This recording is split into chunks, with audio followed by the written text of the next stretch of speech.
आहे तर फायनली ना आज श्रेयाचं ऑपरेशन झालेलं.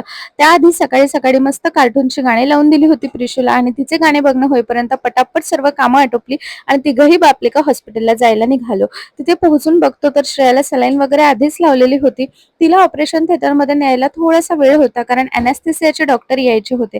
आता जोपर्यंत अॅनेस्थेसियाचे डॉक्टर येत नाही तोपर्यंत तिला सुद्धा नेणार नाही आणि तोपर्यंत आमच्याकडे बराच असा वेळ होता. मग विचार केला की बाबांनी आणि मी डोळे चेक करून घेऊयात.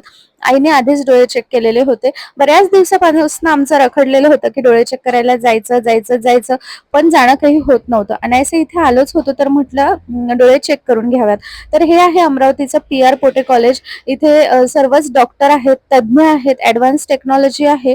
त्याच्यामुळे म्हटलं याचा फायदा तर झालाच पाहिजे कारण एरवी एवढं लांब येऊन डोळे चेक करणं झालंच नसतं. इथे ना खूप वेळ देऊन आणि प्रॉपर असं या सरांनी डोळे चेक करून घेतले. बाबांना सुद्धा सॅटिस्फॅक्शन झालं आणि मला सुद्धा. पण नेमका घोळ हा झाला की माझे डोळे चेक करत असताना श्रेयाला ऑपरेशन थिएटरमध्ये नेण्यात आलं आणि नंतर मला जो काही रिग्रेट झाला की का मी डोळे चेक करायला आत्ताच गेली. असो, ऑपरेशन थिएटरच्या बाहेर आम्ही वेट करत होतो. गजानन महाराजचा फोटो होता तो सारखं त्यांना नमस्कार करायला चाललेलं होतं. फायनली श्रेयाचं ऑपरेशन झालं, ती बाहेर आली. याआधी तिचं मोठं असं ऑपरेशन झालेलं आहे त्याच्यामुळे आम्हाला तिच्या तब्येतीची जरा जास्त भीती होती.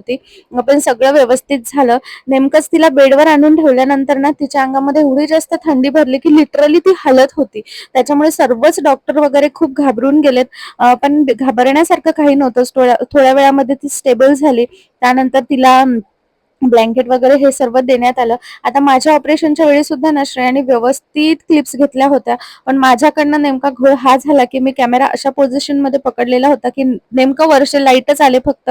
सो या ज्या क्लिप्समध्ये तुम्हाला थोडासा क्वालिटीचा फरक दिसत असेल, या क्लिप्स आहेत बाबाच्या मोबाईल मधल्या. आता असो, फुल व्लॉग माझ्या चॅनलला अपलोड झालेला आहे, तो नक्कीच बघा. आता श्रेयाची तब्येत अगदी व्यवस्थित आहे. अॅनेस्थेसिया उतरल्यानंतर तिला थोडासा त्रास झाला पण आता ती ठीक आहे. नंतर तिला फुल पॅक वगैरे केलं. तिचा BP वगैरे कंटिन्यू मॉनिटर करणं सुरू होतं आणि प्रिशूला आम्ही हे म्हणत होतो की चल आता घरी जायचंय, पण तिला काही घरी यायची इच्छा नव्हती. सो आम्ही तिला थोडा वेळ खेळू दिलं. बाबांनी सुद्धा इथे नवीन ओळखी काढल्याच. तर असा होता आजचा दिवस. चला या मिनी ब्लॉगला इथेच एंड करते. बाय.